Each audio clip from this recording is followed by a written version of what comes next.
भवन्तः सुखिनः सन्ति। अद्य वयं पठामः एकं नीति श्लोकम। आज हम पढ़ेंगे एक नीति का श्लोक। ठीक है, बहुत प्रेरणादायक और बहुत जीवन में काम आने वाला ये श्लोक है यदि हम इसका अनुकरण करें, अनुपालन करें। ठीक है, पहले मैं पढ़ूंगा फिर आप लोग दोहराएंगे। ठीक है, गच्छन् पिपीलिको याति, गच्छन् पिपीलिको याति, योजनानां शतान्यपि, योजनानां शतान्यपि, अगच्छन् वैनतेयोऽपि, अगच्छन् वैनतेयोऽपि, पदमेकं न गच्छति। पदमेकं न गच्छति। देखिए, अब इसका हम अन्वय करें तो क्या होगा? गच्छन् पिपीलिकः योजनानां शतानि अपि याति, योजनानां शतानि अपि याति। शतान्यपि यहां पर जड़ संधि है, शतानि धन अपि, शतान्यपि। आई बात समझ में? यानी जाती हुई, चलती हुई, इसमें सत्री प्रत्यय है, सत्री। आई बात समझ में? इसका केवल अर्थ बचता है और पुल्लिंग में वह अन हो जाता है। ठीक है, तो इसमें सत्री प्रत्यय से गच्छ, गम धातु से गच्छ हुआ, गच्छ में सत्री लगा तो गच्छन बन गया। ठीक है, यानी चलती हुई चींटी भी क्या करती है? योजनों, 100 योजन, शतानी, 100 योजन तक चली जाती है। चलती हुई चींटी भी 100 योजन तक चली जाती है।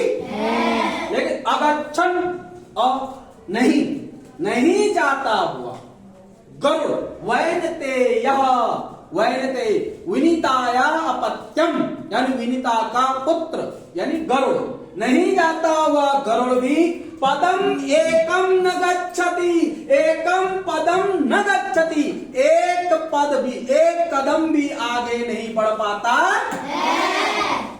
देखिए कितना सुंदर श्लोक है ना। चींटी कितनी छोटी होती है लेकिन चलते रहती है, लगातार चलते चलते वह क्या करती है? कई 100 योजन तक चली जाती है। योजन का मतलब यहाँ पर मैं लिखा देखिए, एक योजन जो होता है उसमें 8 मील होते हैं। 8 मील, हमारे पहाड़ में मैल मैल नहीं कहते थे, यक मैल दूर छो, मतलब 1 मैल मतलब मील होता है। वो योजन होता है 8 मील का एक योजन होता है। देखो, और 1 मील कितना होता है? 1.6 मील, यानी 1000 तो यह हो गया मीटर और 600 मीटर और। ठीक है, यानी 1600 मीटर कर सकते हो। ठीक है, इतने का 1 मील होता है। अब लगा लो 100 योजन तक चली जाती है। ठीक है, कहने का तात्पर्य यह है कि अगर हम सामर्थ्यवान हैं, समर्थ हैं, हमारे पास सब कुछ है, धन बल है, शारीरिक बल है, यदि हम कुछ काम नहीं करते हैं, एक जगह बैठे रहते हैं, तो हम कुछ भी आगे नहीं बढ़ पाएंगे, कभी भी कुछ विशेष जीवन में नहीं कर पाएंगे। आई बात समझ में? यदि हम सामर्थ्यवान कम भी हैं, गरीब भी हैं, यदि हम परिश्रम करें, जीवन में लगातार लगे हैं, तो एक दिन हम जरूर अपनी मंजिल को प्राप्त कर लेंगे। आई बात समझ में? कितना सुंदर श्लोक है ये। देखिए, अब अगर से हम अंग्रेजी में इसका अर्थ करें तो क्या होगा? The ant running continuously covers a distance of hundreds of yojanas.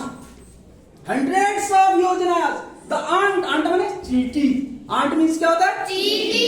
Running, चलती हुई, कंटिन्यूअसली, लगातार, कवर कर लेती है, तय कर लेती है। a distance of hundreds of yojanas, 100 योजन तक दूरी तय कर लेती है। डिस्टेंस मीन्स दूरी। डिस्टेंस मीन्स क्या होता है? दूरी। But the non-moving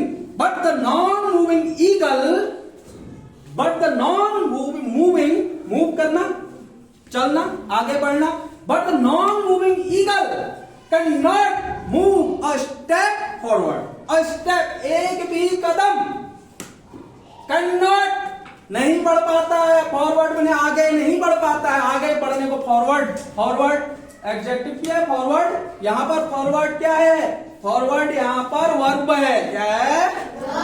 वर्ब है। तो ये running continuously, the ant running continuously covers a distance of hundreds of yojanas. ठीक है? But the non-moving eagle cannot move a step forward. A step forward. एक कदम भी cannot move. आगे नहीं बढ़ पाता है। तो अच्छा लगा? बहुत ही प्रेरणादायक, बहुत ही जीवन में काम आने वाला, यानी कि अगर हम ये नीति के संस्कृत में बहुत ज्ञान की बातें हैं, अगर हम इन ज्ञान की बातों को, इन ज्ञान के श्लोकों को, नीति के श्लोकों को अपने जीवन में उतार लें तो हम बहुत कुछ कर सकते हैं। जैसे कोई बच्चा है, वो कह रहा है मुझे पढ़ना लिखना नहीं आ पा रहा, चलो पढ़ लिख के क्या करूंगा। अगर कोशिश करोगे तो क्यों नहीं होगा, क्योंकि कोशिश करने वालों की कभी हार नहीं होती। फिर और कोशिश करोगे, बार बार देखिए चींटी को सोते हुए देखा कभी तुमने? चींटी कैसे सो रही हो, रास्ते में खर्राटे मार रही हो, तुमने देखा कभी इसको? नहीं देखा ना? हैं? वो चलती रहती है, अपने काम में लगी ही रहती है। सोती होगी कभी अपने बिल में, कभी रात को सोती होगी, लेकिन वो लगातार लगी रहती है, चलती रहती है। उनका झुंड जब जाता है तो लाइन देखी उनकी तुम लोगों ने देखी? कितनी एक लाइन, कितना अनुशासन होता है उनमें, है?